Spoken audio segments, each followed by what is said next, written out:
record this. So this is, today is the 12th, biology. And in looking at your graphs for the variation lab, I would bet you odds, without having seen your data, that many of you have a graph that at least resembles this. And if we took a pencil and drew a line right on top of the bars for that, it would look like this sort of hump, this hill. We call that a curve. You've done graphing lines in math by this point. This curve is called a normal distribution. Normal distribution. Okay. So the way any trait, and you should probably write that down in your notes or somewhere on the lab packet, the way that any trait is distributed in a population tends to look a lot like that. Okay? So whether it's height, whether it's length of pinky, whether it's head circumference, no matter what the characteristic is we're talking about, whether it's IQ, whether it's shoe size, the distribution tends to look about like this. So what does this mean? What are the most common values?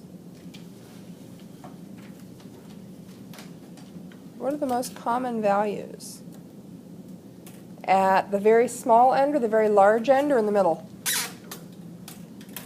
I'm sorry, I didn't hear that. My shoe squeaked. In the middle, yeah. That's where you have the most individuals with a measurement for any particular thing. The example, in college I knew a woman who wore size 10.5 women's shoes. She had some feet. And she said, I love it. I love my big feet. I get the best deals on shoes. When I go to the shoe sale, I've got everything to choose from. There aren't a whole lot of people with size 10.5 women's feet. So at the very end of the sale, when things were like 75% off, the only things left were size 10, and 10.5, and 11. And my mom has the opposite end of the world. She has size 5 feet. She has these little teeny tiny feet. She can wear kids' shoes. She cleans up on shoe sales. Because by the end of the sale, when things are 75% off, what's left? Size 5, size 10. I wear size 8. It's absolute dead average for a woman. Guess what? They're never on sale. Everybody wants size 8. 7.5, 8, 8.5. Nah, you're not getting those on sale. Because those are really common measurements. Don't go out on me. Because those exist here in that middle. We have fewer individuals on either end of the spectrum with that measurement. Again, whether it's height or weight or anything else.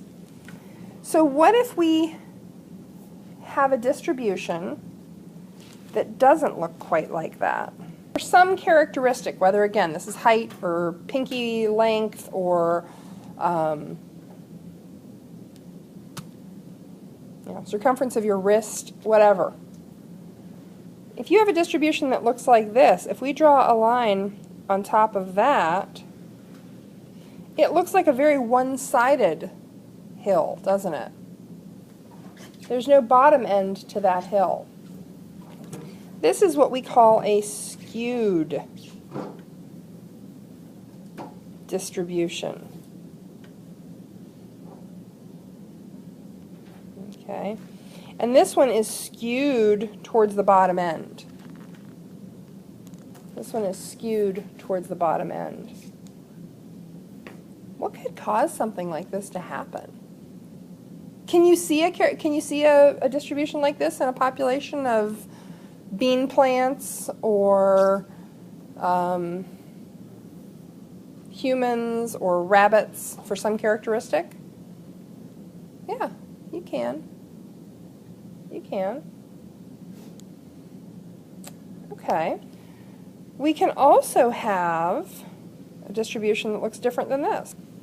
That's weird, isn't it?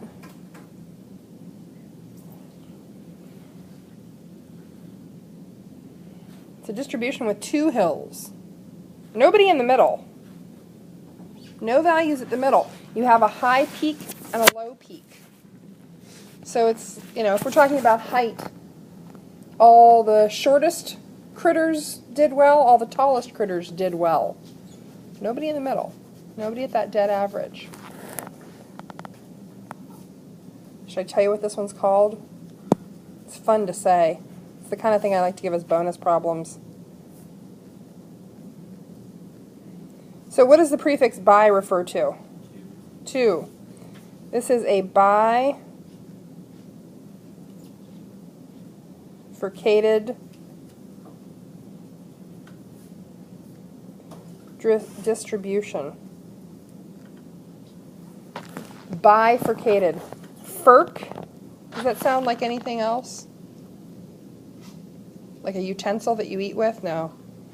Not a word that I'll write you up for. A fork. This is a two-forked distribution. Bifurcated is a two-forked distribution. There's no middle on this one. Okay, so let's talk a little bit about, hold on. So what causes any kind of distribution to happen? What do you think causes it to happen? Blind random chance? This is just a, which distribution is this one? What'd you say? Yeah, this is a normal distribution. We've got that hill. We sometimes talk about it having sort of two little flat tails. If we look at even the larger picture for a characteristic, sometimes we see that there's almost nobody out at the very tail ends. So take human height, for example. The world record holder, if you go to Guinness Book, for shortest human, I think is something like, it's under 2 feet tall. It's like 21 inches, which is, just above my knee. 2 feet 10 inches. Is it? I thought it was shorter than that. Let's look it up. Okay, so for these two gentlemen, where do they exist on this distribution? They are way on the ends. Yeah, there are. Do you think Mr. 8'3" has ever met somebody he can look in the eye without stooping to? No. He's probably the only person, one person on a planet of 7 billion, who's that tall. I thought the tallest person was 7.9. 7'9" was the previous record holder. This guy beat him out. That was a Chinese gentleman. So, this guy is out on this very far end. He is the only person of his height. 1 in 7 billion. Where does the Indian gentleman exist on this distribution? The extreme other end. He is also probably all by himself. I mean, you saw the picture of him with the shortest female, who's almost a foot taller than him. When somebody who's 2 feet 10 inches is a foot taller than you, you are all by yourself. He has never looked anyone in the eye without them picking him up. Seriously. There is nobody else. I mean, most of you you're somewhere right in the middle of the height distribution. We don't have anybody who even is probably 1 standard deviation off. Most of you are right in the center of that normal distribution. Maybe you're a little bit towards the short end, maybe you're a little bit towards the tall end, but you're pretty squarely in the middle. You've looked lots of people in the eye.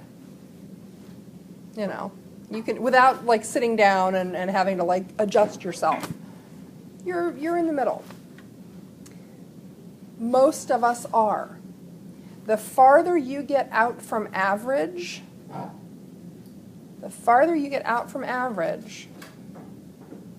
the fewer individuals there tend to be. Okay? That is a normal distribution. So I'm going to give you a few minutes to work on the questions from this lab. So you guys have finished your graphs. Lots of you have skewed distributions. They're skewed one direction or another. We have one that we would call a trifurcated. It's a three-hilled distribution, so it looks something like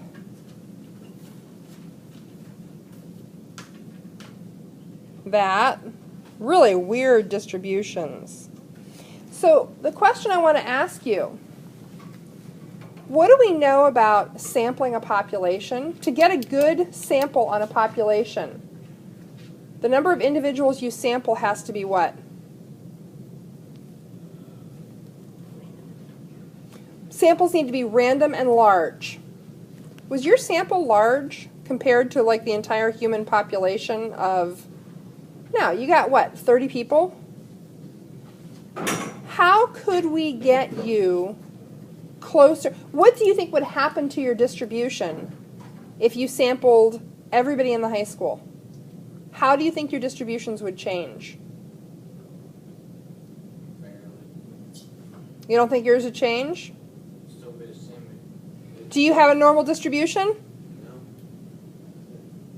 I think yours was pretty close to normal, just slightly skewed towards the up end, right? Okay, so yours might not shift a whole lot. It might just start to balance out a little bit. For most of these, I would be willing to bet you, and I'm just going to use a different color to represent adding people to this distribution, that the more people we got, the closer this would get to looking like a normal distribution. If you take a distribution for 2 people, can you get a normal distribution out of that? No. We only have, what, 10 to 15 people in here on average. It changes every day. But the fewer people you have, the more skewed your distribution tends to be. The more people you get, the closer your distribution tends to come to, what's this called with the yellow? What kind of distribution is that? A normal distribution. You'll sometimes hear this referenced as a bell curve because it looks like a bell. There's a bell. So it's sometimes called a bell curve. But normal distribution is really the correct term for that. And it just means that we have very few individuals out at either end of a value and a whole lot of people in the middle. Okay, that's a normal distribution.